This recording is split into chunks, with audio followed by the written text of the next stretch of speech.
ഒരു 15 വർഷം മുമ്പേ ഒരു ജനറൽ ഫിസിഷ്യൻ ഹാർട്ട് പേഷ്യൻറ്റിനെയോ ഒരു പ്രഗ്നൻസി സമയത്തോ ഡയബറ്റിസ് ഉള്ള ഒരു പേഷ്യൻറ്റിനെ ദന്ത ഡോക്ടറിന് റെഫർ ചെയ്യാറില്ലായിരുന്നു.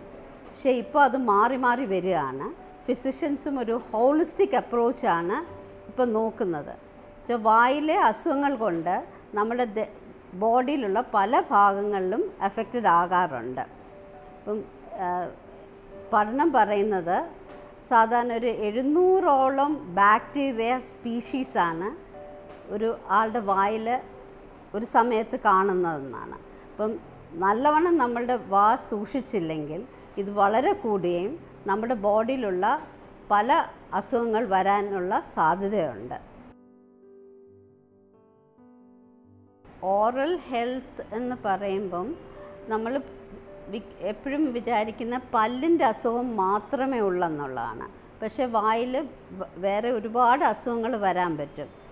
ഉദാഹരണത്തിനായി ക്യാൻസർ, ഓറൽ ക്യാൻസറാണ് ഇവിടെ ഏറ്റവും കൂടുതൽ. ട്രിവാൻഡ്രം ഒരു ക്യാപിറ്റൽ ഓഫ് ഓറൽ ക്യാൻസർ എന്നാണ് പറയുന്നത്. ഏറ്റവും കൂടുതൽ വായിലെ അർബുദം വരുന്ന ഒരു സ്ഥലമാണ്. ആൾക്കാരിൽ പിന്നെ കണ്ടുവരാൻ സാധ്യതയുള്ള ഒരു വായിലെ അസുഖം എന്ന് പറയുന്നത് മോണരോഗമാണ്. അത് ഒരുമാതിരി എല്ലാ ആൾക്കാരെയും എഫക്റ്റ് ചെയ്യാവുന്നതാണ്. അതും ഈ പല്ലിൻ്റെ മോണയുടെ ഇടയിൽ അഴുക്ക് ഇരുന്ന് കാൽക്കുലസ് എന്ന് പറയും. കാൽക്കുലസ് ഇരുന്ന് പയ്യെ പയ്യെ മോണയിൽ അണുക്കൾ കൂടി മോണരോഗം ഉണ്ടാകുന്നത്. ഈ മോണരോഗം കൊണ്ടും വേറെ ദേഹത്തുള്ള ഒരുപാട് അസുഖങ്ങൾ വരാൻ സാധ്യതയുണ്ട്.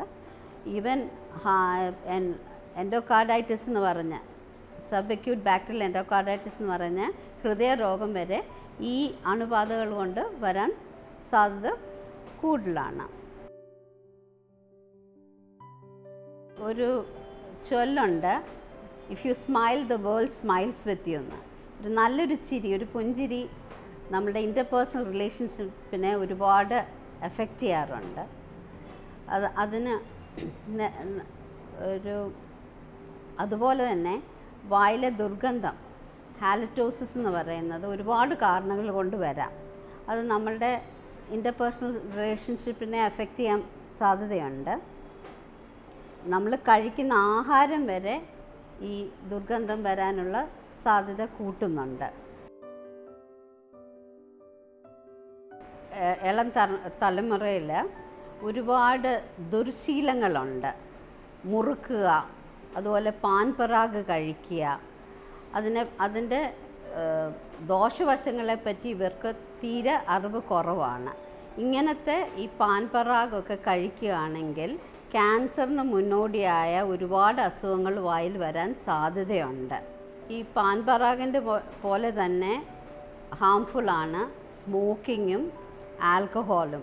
ഇത് രണ്ടും കൊണ്ട് നമ്മുടെ വായിൽ ചെറിയ ചെറിയ ചേഞ്ചസ് വരും. ഈ ചേഞ്ചസ് കാലക്രമേണ ക്യാൻസർ ആകാനുള്ള സാധ്യതയും കൂടുതലാണ്. സ്മോക്കിംഗ് കൊണ്ട് പിന്നെ അതുപോലെ പല്ലിലെല്ലാം കറ പറ്റാറുണ്ട്. അത് കാഴ്ചയ്ക്കും വളരെ ഒരു നെഗറ്റീവായിട്ടുള്ളൊരു ഫാക്ടറാണ്. പൊതുവേ പല്ല് രോഗം കുട്ടികളിൽ വരുന്നത് ഈ ഒരുപാട് മുട്ടായി അല്ലെങ്കിൽ സ്റ്റിക്കി ഫുഡ് എന്ന് വെച്ചാൽ ബിസ്ക്കറ്റ്സ്, ഇങ്ങനത്തെ ആഹാരങ്ങൾ കൂടുതൽ കഴിക്കുമ്പോഴാണ് പല്ല് കേട് ആകുന്നത്. അപ്പം ഈ കുട്ടിക്കാലത്തെ പല്ല് പോയിട്ട് പുതിയ പല്ല് വരാറുണ്ട്. പക്ഷേ പെർമനൻറ്റ് ടൂത്ത് 6-ാം വയസ്സിൽ തന്നെ ആദ്യത്തെ പല്ല് വായിൽ വരും. അപ്പം മിക്കവാറും അച്ഛനമ്മമാർ ഈ പ്രായത്തിൽ പോകുന്ന പല്ലാന്ന് പറഞ്ഞ് ഈ ഒരു പല്ലിനെ ശ്രദ്ധിക്കാറില്ല. അപ്പോൾ ഏറ്റവും കൂടുതൽ കേട് വന്ന് എടുത്തു കളയുന്ന ഈ ആദ്യത്തെ ഫസ്റ്റ് മോളാറാണ്. 6 വയസ്സിൽ ഇത് കുട്ടികളുടെ വായിൽ വന്നു കഴിയും. രാത്രി കിടക്കുന്നതിന് മുമ്പേ പല്ല് തേക്കണമെന്നുള്ളത് കുട്ടികളെ പഠിപ്പിക്കേണ്ട ഒരു കാര്യമാണ്. പിന്നെ അതുപോലെ ഈ തീരെ കൊച്ചു കുട്ടികളിൽ, ബോട്ടിൽ ഫീഡ് ചെയ്യുന്ന കുട്ടികളിൽ മധുരമിട്ട് പാല് കൊടുക്കുക. അത് രാത്രി കിടക്കുന്ന സമയത്ത് ഇത് കുടിച്ചുകൊണ്ട് കിടക്കുകയാണെങ്കിൽ പല്ല് കേടാകാനുള്ള സാധ്യത വളരെ കൂടുതലാണ്. അത് കഴിവതും അവോയ്ഡ് ചെയ്യേണ്ടതാണ്. സാധാരണ വായിൽ അസുഖം വരുമ്പോൾ, വേദന വരുമ്പോഴാണ് നമ്മളൊരു ഡെൻറ്റിസ്റ്റിനെ കാണാൻ പോകുന്നത്. പക്ഷെ അതിന് മുമ്പേ തന്നെ ഈ രോഗങ്ങൾ, പല്ലിൻ്റെ കേടും മോണരോഗങ്ങളൊക്കെ ആരംഭിച്ചു കഴിയും. അപ്പം കൃത്യമായും പീരിയോഡിക്കായിട്ട് ഒരു ഡെൻറ്റിസ്റ്റിനെ കണ്ട് വൃത്തിയാക്കി വെക്കേണ്ട വളരെ ആവശ്യം ഉള്ളൊരു കാര്യമാണ്. ഈ അസുഖം വന്നിട്ട് ചികിത്സിക്കുകയല്ല, അത് വരാതിരിക്കാനാണ് കൂടുതൽ ഇമ്പോർട്ടൻസ് വേണ്ടത്.